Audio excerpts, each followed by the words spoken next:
And welcome back to Recreation Rendezvous at the junction of nature and play. I am Julie Ramey with the City of Bloomington, Indiana Parks and Recreation Department. And we are back in the podcast studio here at the Banneker Community Center with a very special guest, Rebecca Swift, the Operations and Development Division Director for the Parks and Recreation Department. Welcome, Rebecca. Hello, happy to be here. Yeah, thanks so much for being with us today. And I guess I have to start by pointing out or acknowledging that you're pretty new in the position. You've been our Operations and Development Division Director have you hit your 1-year anniversary yet? Nope, it is coming up in June, so I'll be hitting my 1-year mark then. Prior to that, I was with the city for about 5 years in the natural resources area. Yeah, so you come to a place of parks and green and nature and all that, and how's it going so far? Just a quick check-in. Still feeling the fire hose of information and just trying to funnel it down. Even coming into a year, it's still a lot of new information and new processes to learn, but I think I got a good grounding, supported by a lot of wonderful staff in our area. We have so many beautiful parks, so big shout out and thank you to you and the operations staff for keeping our parks all safe and pretty and usable. And worth mentioning, too, that one of the very first things that you got to do in your new position as the Operations and Development Division Director was a big master planning process for Building Trades Park. So give us an idea of kind of where you came in the master plan process and maybe a little bit about Building Trades Park and why we're master planning it right now.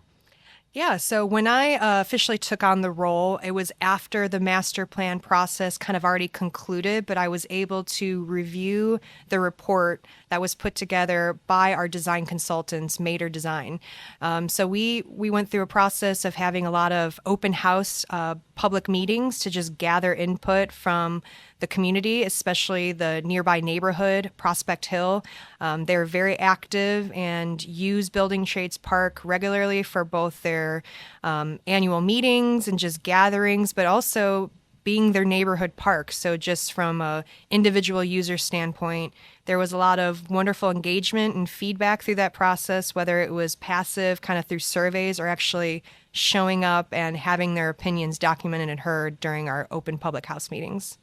It's so exciting when we talk about making changes. Well, exciting and scary at the same time when we talk about making changes to parks. But Building Trades Park has been around for a while, and it's particularly noteworthy because it's right across the street from the former site it's the site of the former hospital that's gone now. The old IU Health Bloomington Hospital building is gone, and now the whole Hopewell neighborhood is all, planning for development and things like that. So that made it a really good time to look at what we might do with Building Trades Park. What sorts of things did people tell us that they wanted, both positive and maybe not?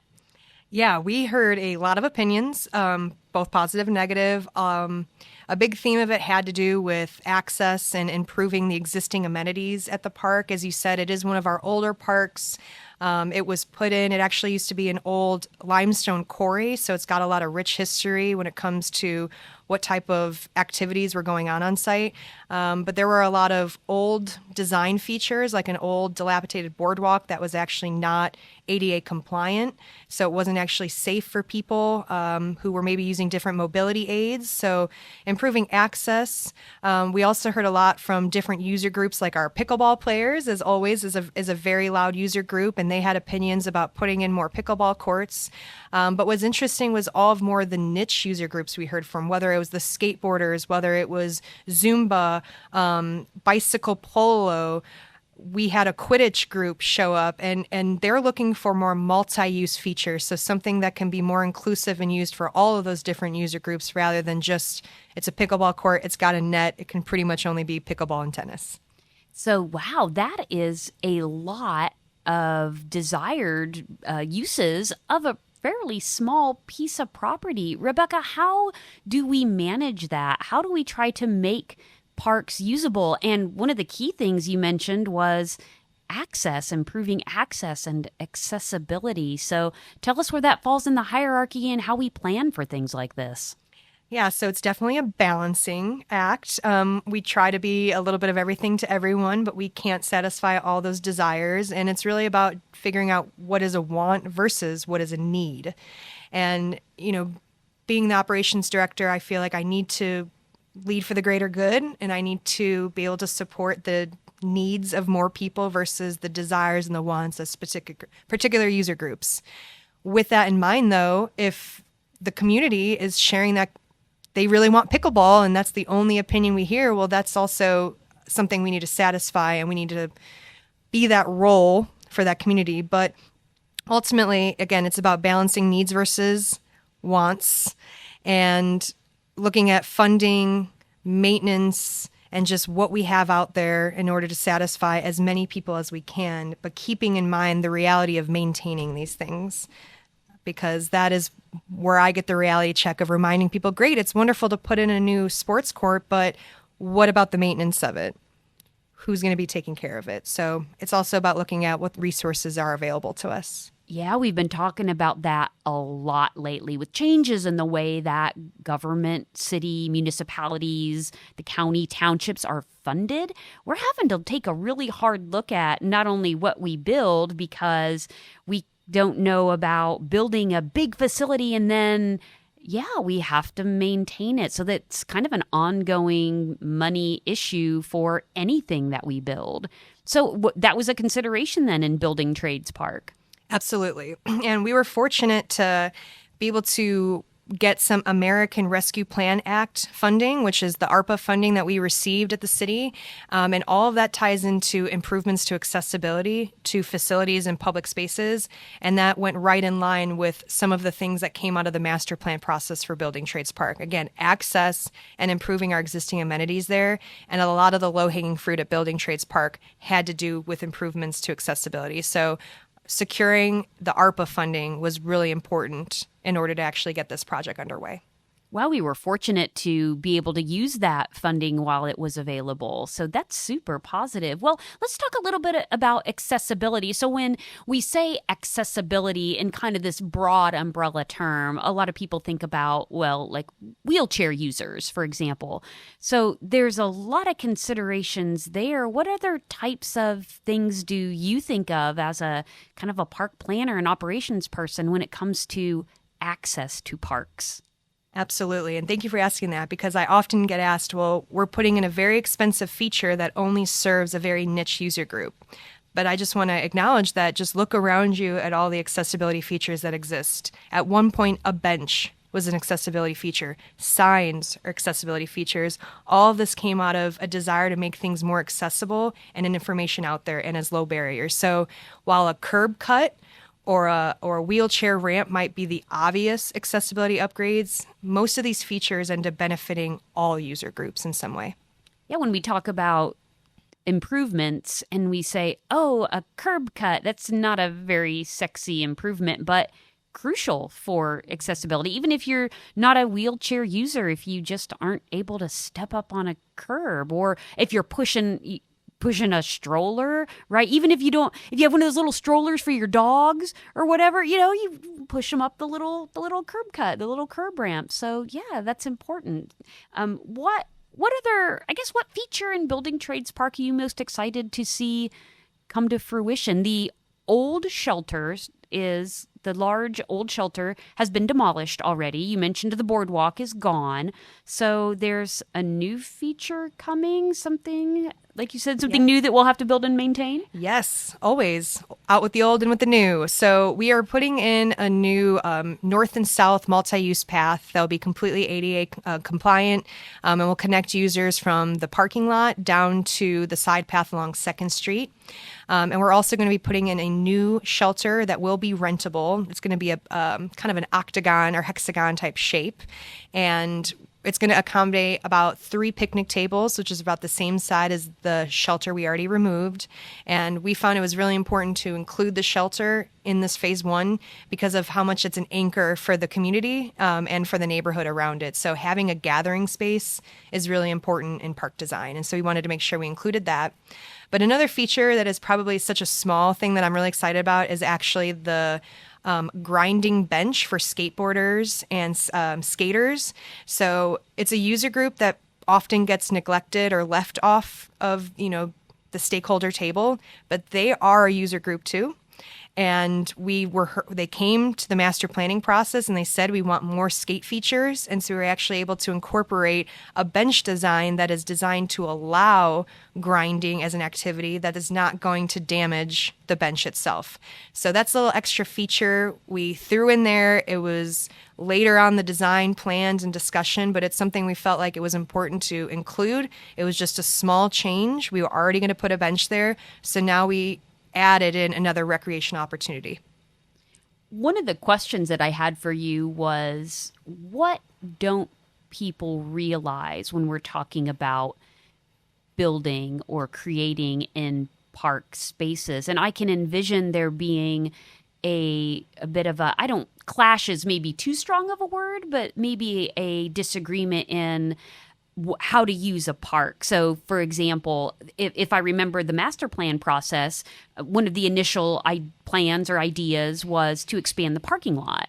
But we heard from our neighborhood, this isn't a park that people drive to. This is more of a park that gets a lot of neighborhood use and people like to walk to the park. So we don't need a giant asphalt parking lot. What other conflicting uses, for example, somebody who wants to sit and enjoy peace and quiet and solitude, but yet there's some kind of sport court, and don't want to throw out any of the, make accusations, but any of the ball sports or anything that involves a lot of running and yelling or just exuberance. How do you balance those kinds of uses, and what's Parks and Recreation's role in serving, and I'm using air quotes here in Radioland, everyone? Right. Well, my counter to that is every square foot of a park is doing something. And even though if your function of something it's undeveloped. So what function is that? Well, you just said, sometimes I want to go into nature and not hear noise, and I just want to look at plants, not to mention the environmental benefits that an undeveloped parcel is providing, stormwater management benefits. So every square foot of a park design is thought of. And even if it's not developed, it is still providing a function or a benefit to the user. And so we think about all those things. And it's not always the things people see on the surface, the underground utilities, the site history. I mentioned Building Trades Park used to be a limestone quarry. So what do you think is the substrate under that topsoil? A lot of air gaps with a lot of big blocks of limestone. That is not something that can retain water that well or support certain foundations. So you need to look underground, let alone surrounding properties. And so we are trying to think very holistically and big picture with our park design. But it's also about, just because it's not developed doesn't mean that we didn't think about that section of a park. So everything and every part of a park has something to offer. And there are you mentioned the environment, sustainability. There's some more native plant features planned for Building Trades Park. Absolutely. So we're really focusing on phase 1, which has everything to do with accessibility and improving access, and thank you to the ARPA funding. But our second phase is very much going to focus on site history, but also improving the sustainability of the site through stormwater management design. And we're actually going to be working with our utilities department on how do we put in detention to stop downstream flooding. We're also going to look into sustainable native landscaping and green infrastructure. How do plants play a role in stormwater management, let alone aesthetic benefits? People feel better when they're surrounded by nature and can look at green, not to mention the pollinators who will benefit.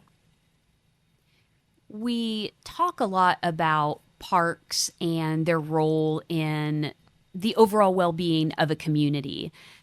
And we don't have residency requirements for our parks. So they can be used by all people, whether or not they have a place to live. So that is a societal issue, certainly one that's very at the forefront in Bloomington, and one that plays out very visibly in our city parks. So how do you answer or address questions and concerns about parks and I don't feel safe visiting the park, or I don't feel safe bringing my kids to the park? How do you respond to that from a park planning standpoint? Well, right off the bat, I just want to say I hear them, and everyone's reactions and opinions have a place. But as a parks department, our role is to provide public space for everyone, and that includes people who might not have a home to go home to.